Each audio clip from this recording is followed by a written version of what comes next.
రండి కూర్చోండి. ఇన్స్‌పెక్టర్ శివణ్ అన్నాడు. నేను జ్ఞాపకమున్నానా? అడిగాడు సుందర్రావు. ఇన్స్‌పెక్టర్ నవ్వి, మొన్న రాత్రిగా హోటల్ బృందావనంలో కలుసుకున్నాం. అప్పుడే ఎలా మరిచిపోతాను? మీ పేరు సుందర్రావు గారు. బి కాటేజీలో దిగారు, అవునా? అన్నాడు. కరెక్ట్. ఏమైంది? ఏంటి ఏమైంది? మా కాటేజీలో జొరబడిన మనిషి ఎవరో ఏమైనా ఆచూకీ తెలిసిందా? ఇంతవరకు ఏమీ తెలీలేదు. కత్తిపీడు మీద కుడి చేతి వేళ్ల ముద్రలున్నాయి. మా ఫైల్స్‌లో ఉన్న ఏ పాత నేరస్తుడివి కావు. నెల్లూరుకి, మద్రాసుకి, ఇంకా ఇతర ముఖ్య నగరాల పోలీసు శాఖల అధికారులకి ఆ వేలిముద్రల కాపీలు పంపించాం చెప్పాడు ఇన్స్‌పెక్టర్. సుందర్రావు నిమిషం సేపు మౌనంగా ఉండి, అతను దొంగతనానికొచ్చుంటే బల్ల మీదున్న ఖరీదైన వస్తువులు తీసుకుని ఎందుకు పారిపోలేదు? అడిగాడు. ఆ ప్రశ్నకి జవాబు మీరే చెప్పండి. నా భార్య కాళ్ళ దగ్గర వంగి అగ్గిపుల్ల వెలిగించాడు. అందులో సందేహం లేదు. 3 అగ్గిపుల్లలు కనిపించాయి. అవును. కనుక ఆ మనిషి దొంగతనం చేయడానికి రాలేదని అనుకోవాలి కదూ? అయితే కాటేజీ నీళ్లగది తలుపు విరగ్గొట్టి ఎందుకు లోపలికొచ్చుంటాడు? అదే నాకు అర్థం కావడం లేదు.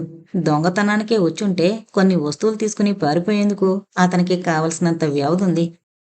నా భార్య కాలు పట్టుకుని అగ్గిపుల్ల వెలిగించినట్లయితే నిద్రలేచేదే కాదు. అవును. అతని చేతిలో కత్తుంది. అంటే కత్తి పట్టుకొచ్చాడు. పారిపోయే తొందరలో కత్తి పడేసిపోయాడు. అవునా? అయ్యుండొచ్చు. దొంగతనానికి కాకపోతే ఇంకెందుకు అతను అర్ధరాత్రి మా కాటేజీలోకొచ్చాడు? వాడికి మా కాటేజీలో ఏంటి పని? నా భార్య కాళ్ళని ఎందుకు పట్టుకున్నాడు? ఇన్స్‌పెక్టర్, వాడెవడో తెలుసుకోవాలి అన్నాడు సుందర్రావు. మా ప్రయత్నం మేం చేస్తున్నాం. నిర్లక్ష్యం చేయడం లేదు. రేపు నేను మద్రాసు వెడుతున్నాను. ఇది నా అడ్రస్. వివరాలు ఏమైనా తెలిస్తే నాకు ట్రంకాల్ చేయండి. ఆల్ రైట్ అన్నాడు inspector. Sundar Rao speaking here. Good evening inspector. ఆ దొంగల గురించి ఏమైనా తెలిసిందా? లేదు. All right. థాంక్యూ అని సుందర్రావు రిసీవర్ పెట్టేశాడు. అతనికి ఎదురుగా సోఫాలో కూర్చుని పత్రిక తిరగేస్తోంది విమల. సుందర్రావు రెప్ప వాల్చకుండా భార్యని చూస్తున్నాడు. తనని చూస్తున్నాడని ఆమెకు తెలుసు, కానీ తలెత్తలేదు. నువ్వు చెప్పరాదు అన్నాడు అతను 5 నిమిషాల తర్వాత. ఏం చెప్పను? అడిగింది విమల పత్రిక పక్కన పడేసి. ఆ వాళ్ళ మన కాటేజీలోకొచ్చిన మనిషి ఎవరో నాకెలా తెలుస్తుంది? నీకు తెలుసుండాలి. విమల భర్తని పరీక్షగా చూసింది. నాకెందుకు తెలుసుండాలి? అడిగింది కాస్త కోపంగా. సుందర్రావు కాలుస్తున్న సిగరెట్ ట్రేలో పడేసి లేచి నిలబడి ఇంకో సిగరెట్ వెలిగించాడు. విమల, అతనెవరో నీకు తెలుసుండాలి. నీకోసమే అతను కాటేజీలోకి వచ్చాడు అన్నాడు. నాకోసమా? విచిత్రంగా మాట్లాడుతున్నారే. అతను దొంగతనం చేయడానికి వచ్చుంటే బల్ల మీద వస్తువులు తీసుకుని చల్లగా జారుకోవడానికి అతనికి చాలా వ్యవధుంది. నీళ్లగది తలుపు దగ్గర ఓ ఆకారాన్ని చూశాక ముసుగు పెట్టుకుని పడుకున్నానని చెప్పావు, అవునా? అవును. అతను నీ కాళ్ళ దగ్గరకొచ్చి నిలబడ్డాడు. అగ్గిపుల్ల గీసి ఆ వెలుగులో నిన్ను చూశాడు. ఆ అగ్గిపుల్ల వేడి గాలికి తగిలి నువ్వు నిద్రలేచి అరిచావు కనుక సరిపోయింది. లేకపోతే అడిగింది విమల. నిన్ను కత్తితో పొడిచి చంపేసుండేవాడు. అందులో సందేహం లేదు. అతను కత్తి పట్టుకొచ్చాడన్న విషయం మరిచిపోక. నన్ను చంపడానికా? అంది విమల ఆశ్చర్యంతో. అంత ఆశ్చర్యం నటిస్తావెందుకు? నటన. ఏంటా మాటలు? వాడెవడో నాకు తెలీదు. నన్ను చంపడానికి ఎందుకొస్తాడు? అంటూ విమల లేచి నుంచుంది. నిన్ను చంపడానికి ఎందుకొచ్చాడనే నేను అడుగుతున్న ప్రశ్న. వాడెవడో నీకు తెలుసుండాలి.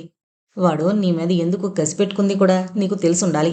దీని వెనక ఏదో కథ ఉంది. దాస్తున్నావు అరిచాడు సుందర్రావు. ఇంకొంచెం స్పష్టంగానండి.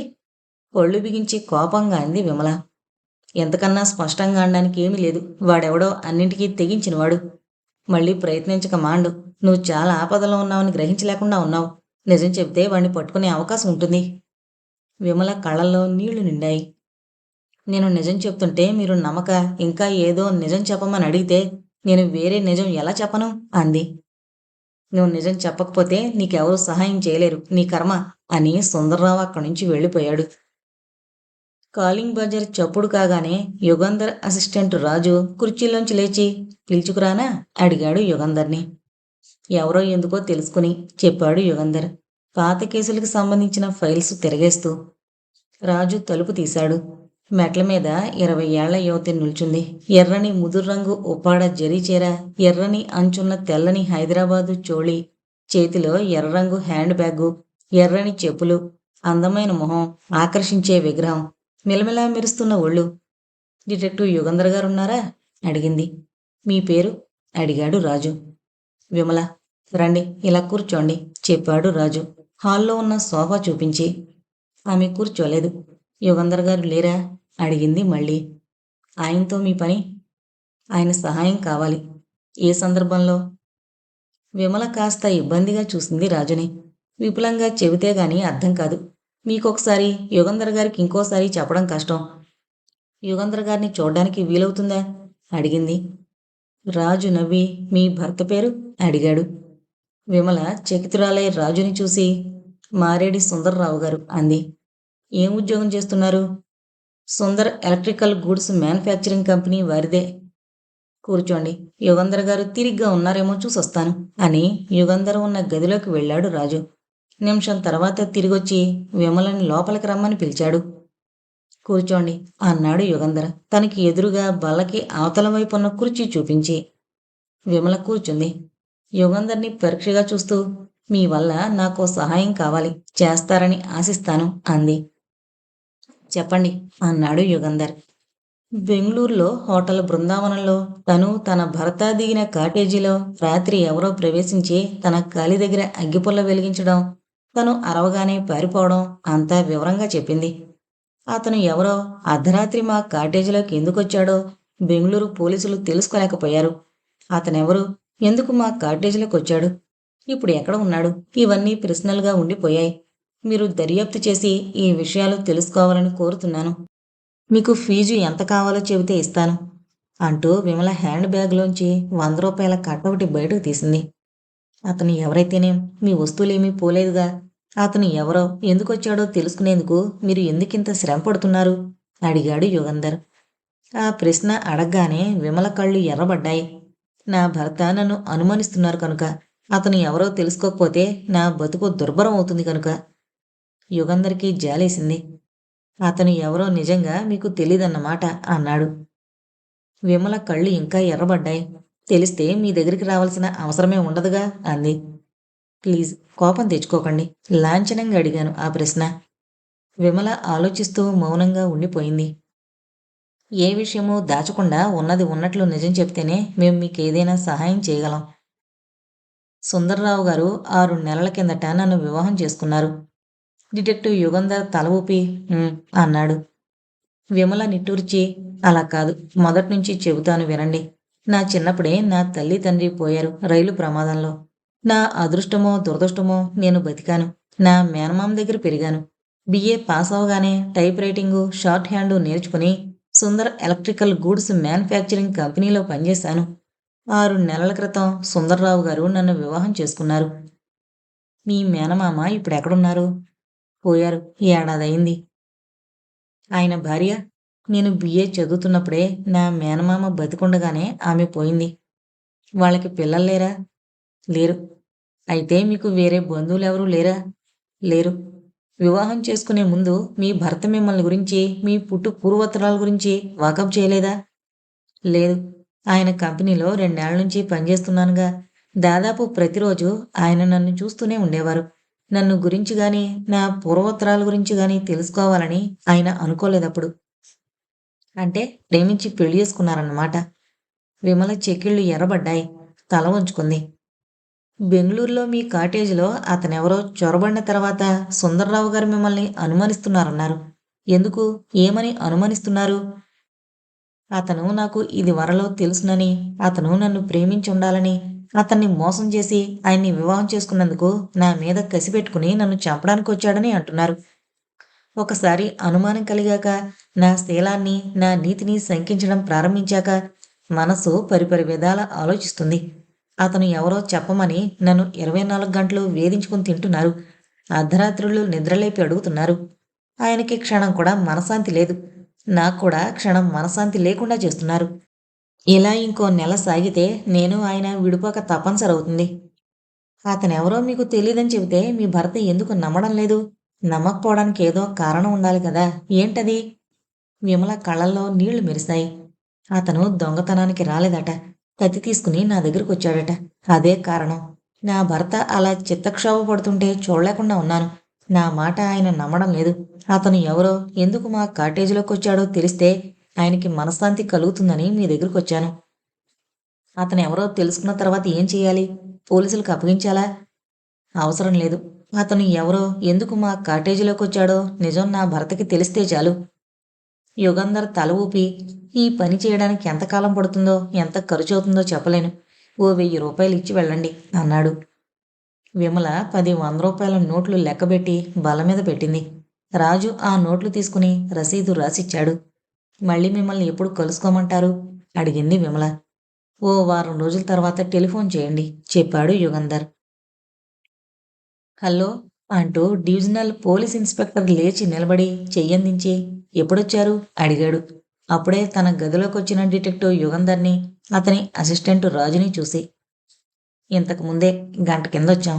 హోటల్ బృందావనంలో సామాన్లు పెట్టి ఇలా వచ్చాం అన్నాడు యుగంధర్ ఇన్స్పెక్టర్కి షేక్ హ్యాండ్ ఇస్తూ.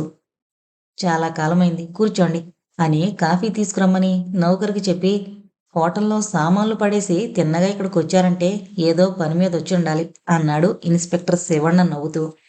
అవును, పని మీదే వచ్చాం అని సుందర్రావు విమల బస చేసిన కాటేజీలో ప్రవేశించిన మనిషి ఆచూకీ తెలుసుకునేందుకు వచ్చామని చెప్పాడు యుగంధర్. శివಣ್ಣకి ఆ కేసు వెంటనే జ్ఞాపకానికి రాలేదు. నెల రోజులు దాటింది. ఈ నెల రోజుల్లో దాదాపు 25 దొంగతనం కేసులు పరిశోధించాడు. 14 కేసుల్లో దొంగల్ని పట్టుకుని ఛార్జిషీట్లు ఫైల్ చేశాడు. యుగంధర్ జ్ఞాపకం చేయగానే ఆ కేసు గురించిన ఫైలు తీసి తిరగేయడం ప్రారంభించాడు. మిస్టర్ యుగంధర్, వస్తువులు ఏమీ పోలేదని కేసు నిర్లక్ష్యం చేయలేదు. శ్రద్ధగా దర్యాప్తు చేశాను. సుందర్రావు గారు బస చేసిన కాటేజీలో ప్రవేశించిన మనిషి ఎవరో తెలుసుకునేందుకు లీలగా కూడా ఒక్క సూచన లేదు.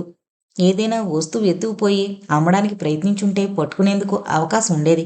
నేను చేసిన ఇన్వెస్టిగేషన్ రిపోర్ట్ ఇదిగో అని ఇన్స్పెక్టర్ యుగంధర్కి ఫైల్ ఇచ్చాడు. యుగంధర్ ఫైలులో కాగితాలు శ్రద్ధగా చూసి రాజుకిచ్చాడు. మీ అభిప్రాయం ఏమిటి? నా దర్యాప్తులో లోపం ఏమైనా ఉందా? అడిగాడు శివಣ್ణ. అతని వేలిముద్రలు పాత నేరస్తుల వేలిముద్రల ఫైల్లో లేవని నిర్ధారణగా తెలుసుకున్నారు. ఆ రాత్రి ఆ కాటేజీలో ప్రవేశించిన మనిషి ఇంతకు ముందు దొంగతనాలు చేసి ఉండకపోవచ్చు. అతను అసలు దొంగతనానికి కాటేజీలోకి వెళ్ళుండకపోవచ్చు. అతను హోటల్లోకి అసలు ఎలా ప్రవేశించాడు? ఆ ఆవరణలోకి ఎలా వచ్చాడు? ఎలా పారిపోయాడు? ఈ వివరాలు దర్యాప్తు చేసినట్లు మీ రిపోర్ట్లో లేదు అన్నాడు యుగంధర్. ఇన్స్పెక్టర్ శివಣ್ణ గట్టిగా సిగరెట్ పొగ పీల్చి, 5 ఎకరాల తోటలో కట్టారు ఆ హోటల్.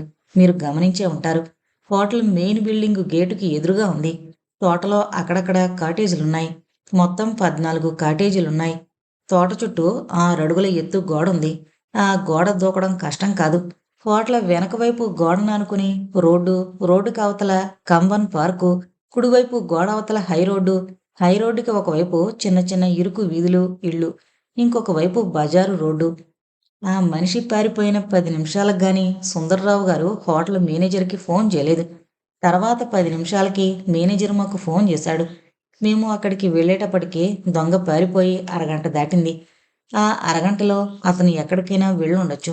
ఇక హోటల్లోకి ఎలా ప్రవేశించాడనే విషయానికొస్తే రాత్రంతా గేటు తెరిచే ఉంటుంది. గేటు దగ్గర ఓ జవాన్ ఉంటాడు. కానీ వచ్చే పోయే కార్లకి సైడు చూపడం తప్ప ఇంకేమీ చేయడు అన్నాడు ఇన్స్పెక్టర్. యుగంధర్ కనుబొమ్మలు చిట్లించాడు. అయితే ఆ దొంగ మెయిన్ గేట్లోంచి దర్జాగా వెళ్ళుండొచ్చా? అడిగాడు. ఇన్స్పెక్టర్ కాస్త తికమకపడి, అలా జరుగుండదు. అర్ధరాత్రి కాలినడకన ఎవరైనా గేట్లోంచి వెళితే జవాన్ చూస్తాడు. ఆ రాత్రి కారేది బయటకు వెళ్ళలేదని జవాన్ చెప్పాడు అన్నాడు. ఆ రోజు రాత్రి 11 గంటలకి జల్లువాన పడిందని రిపోర్ట్లో ఉంది కదూ? అవును. వాన కురవడం వల్ల ఆ మనిషి అడుగుజాడలు స్పష్టంగా కనిపించాయన్నమాట. అవును. సిమెంటు చప్టా మీద అడుగుజాడలు కనిపించలేదు. కాటేజీ నుంచి ప్రహరీ గోడ వరకు సిమెంటు చప్టా ఉందా? లేదు. కాటేజీ దగ్గర నుంచి మెయిన్ బిల్డింగ్ వరకు సిమెంటు చప్టా ఉంది. అయితే దొంగ ప్రహరీ గోడ దూకి పారిపోయుంటే గోడ దగ్గర అడుగుజాడలు, గోడ మీద బురద మరకలు ఉండాలి కదా. మీరు పరీక్ష చేయలేదా? చేశాను. ఆ రాత్రే హోటల్ ఆవరణలో అన్ని చోట్ల వెతికాం. జాగ్రత్తగా పరీక్ష చేశాం. గోడ మీద బురద మరకలు కనిపించలేదు. ఆ విషయం రిపోర్ట్లో లేదే? అవును, రాయలేదు. అనవసరం అనుకున్నాను. క్షమించండి. మళ్ళీ అడుగుతున్నందుకు. ప్రహరీ గోడ ప్రాంతాలు ఎక్కడైనా అడుగుజాడలుంది లేంది జాగ్రత్తగా పరీక్షించారా? శివಣ್ణ నవ్వాడు. వాన కురిసింది కనుక ప్రహరీ గోడవైపు దొంగ వెళ్ళుంటే ఆ ప్రాంతాల అడుగుజాడలు ఉండుండాలన్న ఆలోచన రాలేదు నిజమే. కానీ రొటీన్‌గా పరీక్ష చేశాం అన్నాడు. యుగంధర్ కూడా నవ్వాడు. కనుక ఆ దొంగ కూడా హోటల్లో బస చేసి ఉండాలి. సుందర్రావు ఉన్న కాటేజీలోంచి తప్పించుకుని బయటికి రాగానే తిన్నగా తన గదిలోకి వెళ్ళుంటాడు అన్నాడు. ఇన్స్‌పెక్టర్ తల విదిలించి, హోటల్ మెయిన్ బిల్డింగికి బయటనుంచి లోపలికి వెళ్లేందుకు ఒకే ఒక్క గుమ్మం ఉంది. హోటల్ నైట్ డ్యూటీ రిసెప్షన్ గుమస్తా ఉంటాడు. కనుక అతను ఆ హోటల్లో బస చేసుంటే మెయిన్ బిల్డింగ్‌లో గది తీసుకుని ఉండడు. ఇంకో కాటేజీలో బస చేసి ఉండాలి అన్నాడు. That is very good. మన పని ఇంకా సులభమవుతుంది. మొత్తం 14 కాటేజీలేగా ఉన్నది. అవును. థాంక్స్. వస్తాను అని లేచాడు యుగంధర్. మీ దర్యాప్తు వివరాలు నాకు తెలియజేయండి అన్నాడు ఇన్స్‌పెక్టర్ తనూ లేస్తూ. తప్పకుండా. మీ సహాయం లేందే ఈ కేసు పూర్తి కాదు అని యుగంధర్ వెళ్ళిపోయాడు. వెనకే రాజు వెళ్ళాడు. వస్తువులు ఏమీ పోలేదు. ఎందుకింత గొడవ చేస్తున్నారో ఊహించలేకుండా ఉన్నాను అన్నాడు బృందావనం హోటల్ మేనేజర్. కొంతమంది తత్వం అలాంటిది. దర్యాప్తు చేయడం నా వృత్తి. మీరు సహకరిస్తారని ఆశిస్తాను అన్నాడు యుగంధర్. సహకరించడం ఏమిటి? అది నా డ్యూటీ. ఏం కావాలో చెప్పండి. హోటల్ రిజిస్ట్రా తెప్పిస్తానుండండి అని మేనేజర్ బల్ల మీదున్న బెల్ నొక్కాడు. కుర్రాడు రాగానే రిసెప్షన్ గుమస్తానడిగి రిజిస్టర్ తెమ్మని చెప్పాడు. డిటెక్టివ్ యుగంధర్కి పోలీసు శాఖలో ఉన్న పరపతి ఆ మేనేజర్కి తెలుసు. అందుకే అంత వినయంగా మాట్లాడాడు. కుర్రాడు రిజిస్టర్ తెచ్చిచ్చాడు. ఫిబ్రవరి 14వ తేదీ వివరాలున్న పేజీ తిప్పాడు యుగంధర్. రాజు రాసుకో అన్నాడు. రాజు డైరీ తీసి రాయడం ప్రారంభించాడు. కాటేజీ ఏ జగన్నాథ శాస్త్రి, బిఏబిఎల్ దుర్గయ్య, ఊరు మహారాజా రోడ్, మైసూరు. వచ్చిన తేదీ ఫిబ్రవరి 14, వెళ్ళిన తేదీ ఫిబ్రవరి 16. Cottage B mister and missus M Sundar Rao, ఊరు 179 గోపతి రోడ్, మద్రాసు. వచ్చిన తేదీ ఫిబ్రవరి 14, వెళ్ళిన తేదీ ఫిబ్రవరి 22.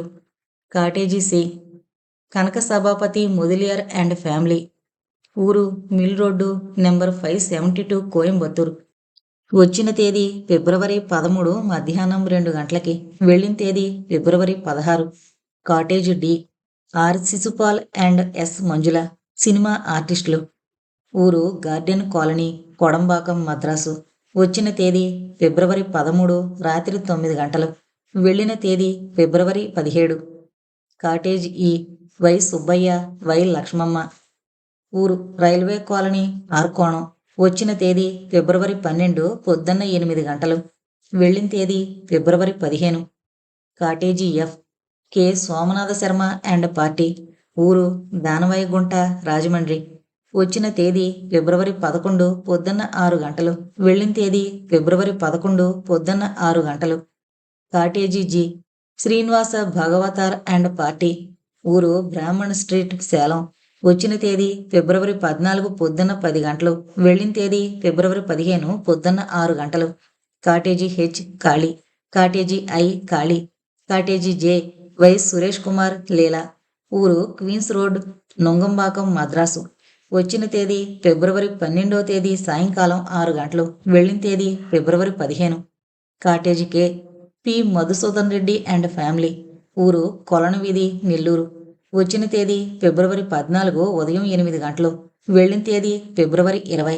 కాటేజీ ఎల్ కాళీ, కాటేజీ ఎం ఎన్ రంగనాథన్, కె ప్రభు, ఎస్ రఘుపతి, ఊరు southern enamel paints, mount road, Madras.